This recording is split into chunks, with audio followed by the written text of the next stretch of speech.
Welcome back to ABCGH Spoilers channel. Today we will learn about the explosive developments coming to Port Charles this Friday, April 18th.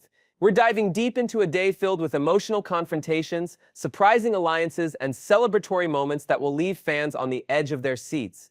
Sonny's extravagant birthday celebration for Dante. The luxurious penthouse of Port Charles' notorious crime boss Sonny Corinthos has been transformed into an elegant celebration venue, complete with Italian-inspired decorations that pay homage to the Falconeri family heritage.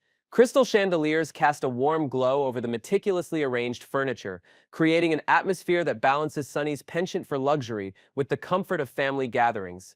Olivia Quartermaine, dressed in a stunning emerald cocktail dress that complements her vibrant personality, has collaborated with Sonny for weeks to ensure this milestone birthday celebration exceeds their son's expectations. Their co-parenting relationship, once fraught with tension, has evolved into a respectful partnership centered around their shared love for Dante. Behind the scenes, Olivia has arranged for a surprise video montage featuring heartfelt messages from Dante's colleagues at the PCPD, childhood friends from Bensonhurst, and even a few reformed criminals whose respect he's earned through his fair but compassionate approach to law enforcement.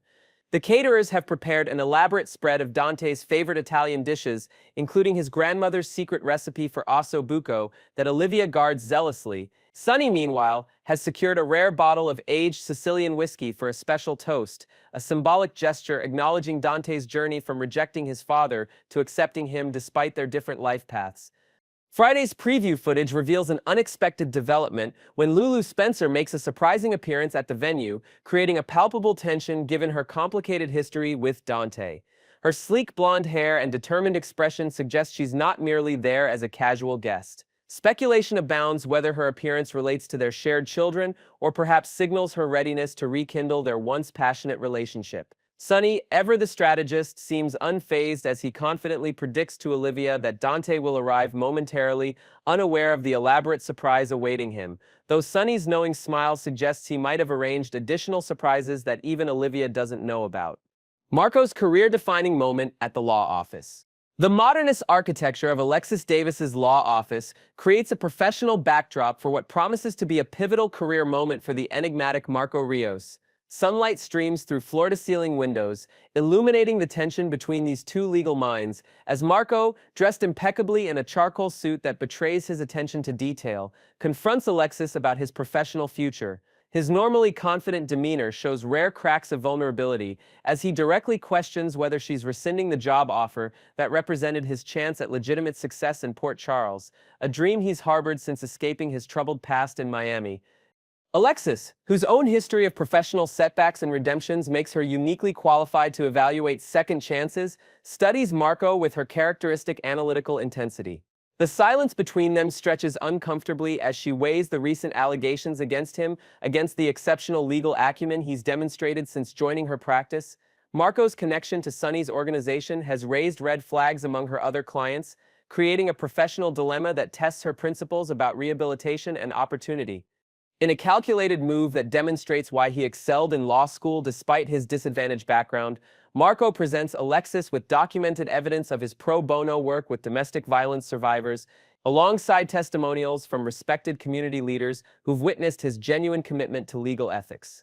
This compelling portfolio of information, meticulously prepared for precisely this contingency, forces Alexis to reconsider her initial impulse to distance herself from potential controversy.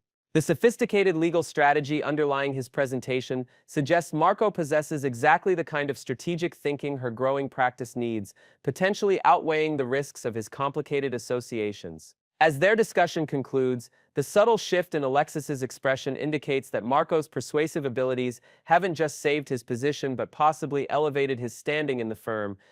Lucas's concerning visit to Carly.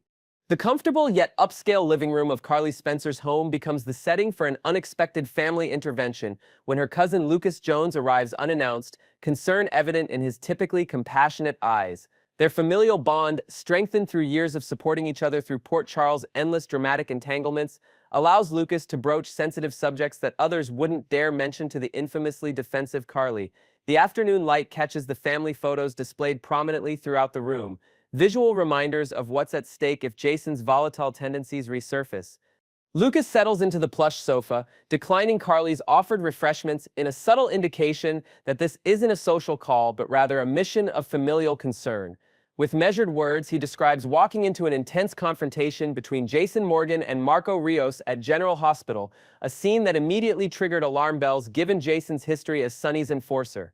His medical training apparent in his observational details, Lucas recounts the dangerous stillness in Jason's posture, the clinical detachment in his eyes that historically precedes violence, and Marco's defensive verbal posturing that only escalated the situation.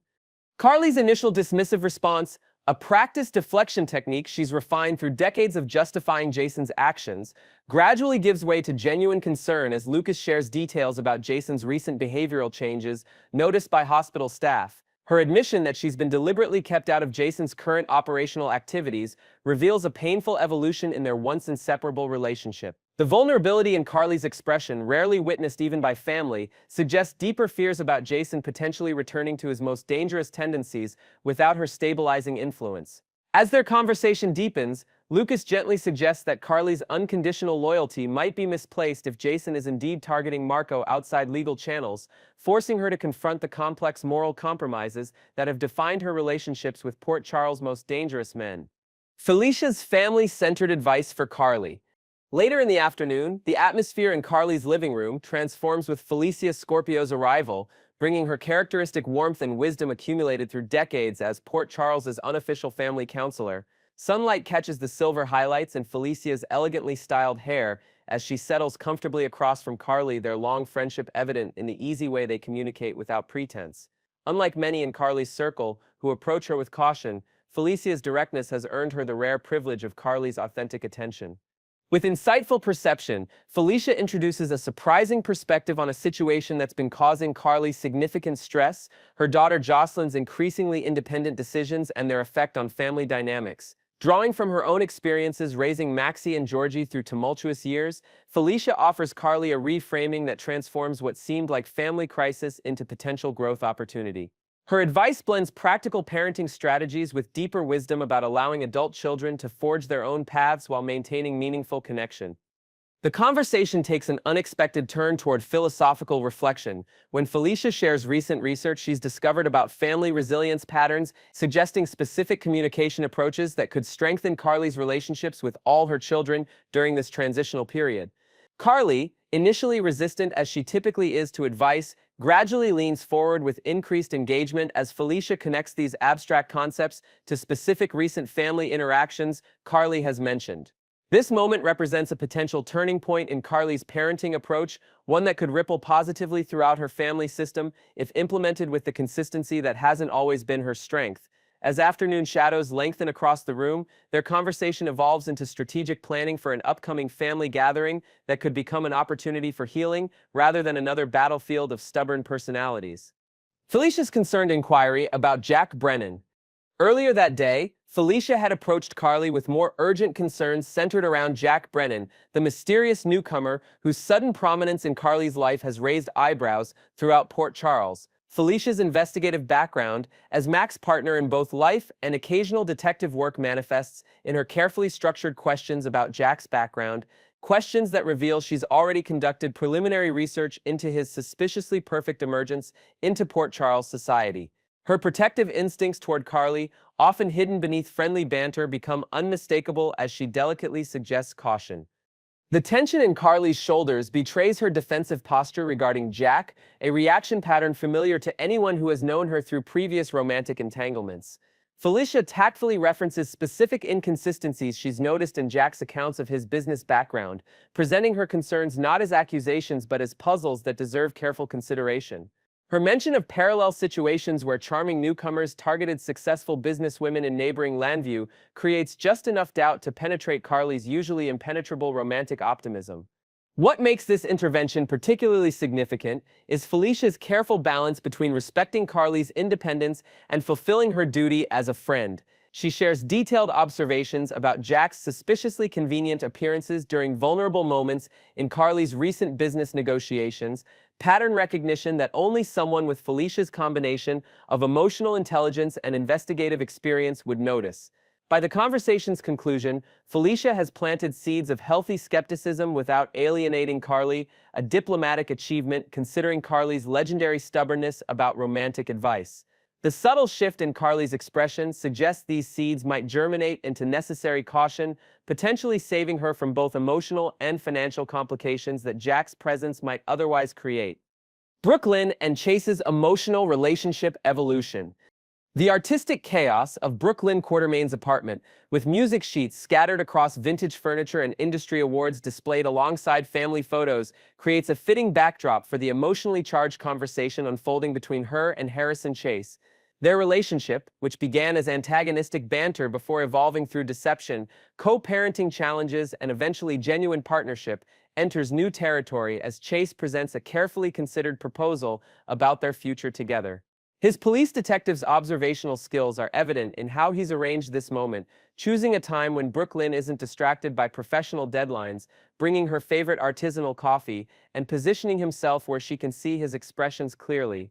Brook Lynn's emotional response to Chase's proposition about their next chapter together reveals the vulnerability she typically hides beneath her ambitious, sometimes abrasive exterior. Tears glisten in her eyes, surprising both of them, as Chase outlines a vision for their future that honors her musical career aspirations while creating space for the family they've discovered they both desire. The complexity of her reaction stems from her complicated Quartermain heritage. Generations of wealth alongside family dysfunction have left her simultaneously craving stability while fearing the constraints of traditional relationships.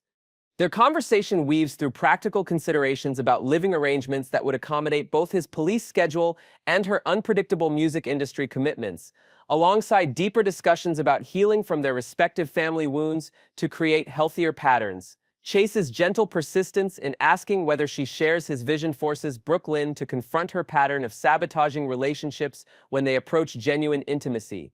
The transformation in her expression as she allows herself to embrace possibility rather than protect against disappointment represents a pivotal character evolution. Their careful negotiation of terms for this new chapter, preserving individual identity while building partnership, demonstrates surprising emotional maturity from two characters whose journeys began with significantly less self-awareness.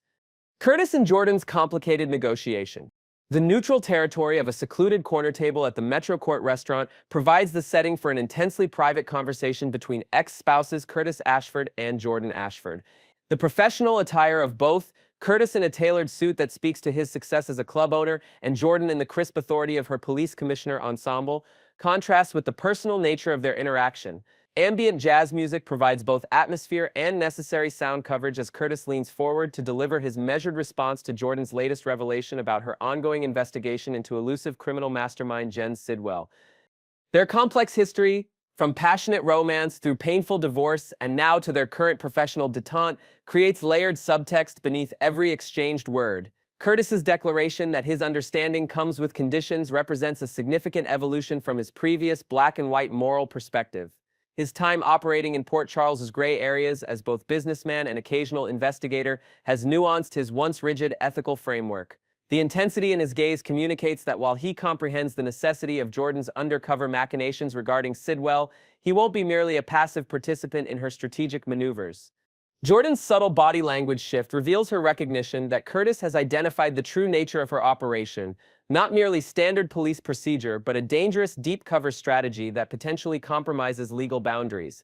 Their negotiation unfolds through layers of unspoken history and professional respect, with Curtis establishing clear boundaries around what information he needs to protect his own interests, while assisting her objective.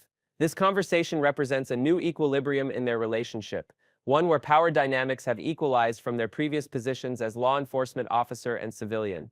As they reach tentative agreement, the lingering tension suggests their negotiation extends beyond this specific situation to redefining the parameters of their ongoing connection, neither romantic partners nor true adversaries, but something more complicated that continues to evolve with each interaction. Cody's dramatic equestrian rescue.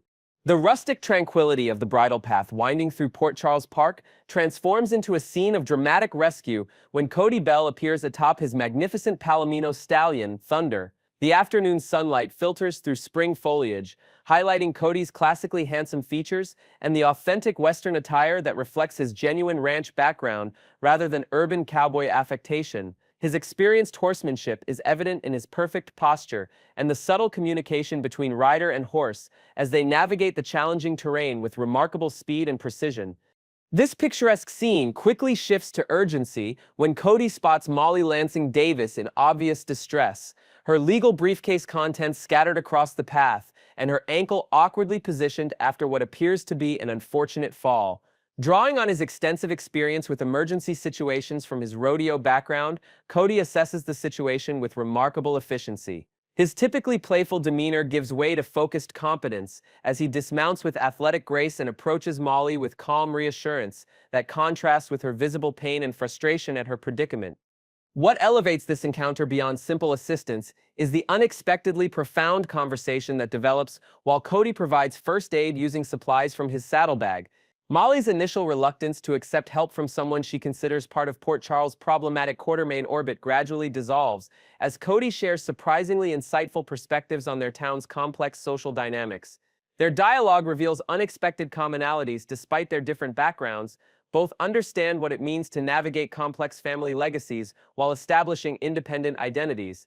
As Cody carefully helps Molly onto Thunder's back for transport to medical attention, this chance encounter establishes an unlikely connection between two characters whose paths rarely cross in meaningful ways. The unexpected alliance formed through this rescue might create ripple effects throughout Port Charles's interconnected social circles, potentially affecting multiple storylines in the weeks ahead. Tomorrow's explosive General Hospital developments. The upcoming episode of ABC's beloved daytime drama promises to deliver exceptional emotional depth and narrative advancement across multiple storylines. Dante Falconeri's birthday celebration will serve as a central gathering point where seemingly separate plot threads converge in potentially explosive ways. The cowboy charm of Cody Bell will continue to disarm even the most skeptical Port Charles residents as his genuine heroism contradicts assumptions about his motivations. Meanwhile, Carly Spencer's dual visitor situation places her at a crucial decision point regarding both her family dynamics and romantic choices. Curtis Ashford's evolving moral compass will be tested as Jordan's complex investigation into the Sidwell criminal enterprise intensifies, potentially placing both ex-spouses in unprecedented danger. Brook Lynn and Chase's relationship milestone represents a rare moment of hopeful development amidst Port Charles' typical dramatic tensions, offering viewers emotional balance alongside the show's characteristic suspense. The professional confrontation between Marco and Alexis highlights the legal drama aspect that has long been a cornerstone of General Hospital's multifaceted storytelling approach.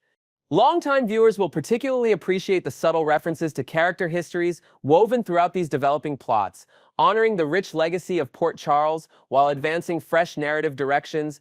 Whether you're invested in the romance, intrigue, family drama, or action aspects of General Hospital, Friday's episode promises satisfying developments across all these dimensions. Be sure to tune in tomorrow as these compelling storylines continue to unfold in unexpected directions.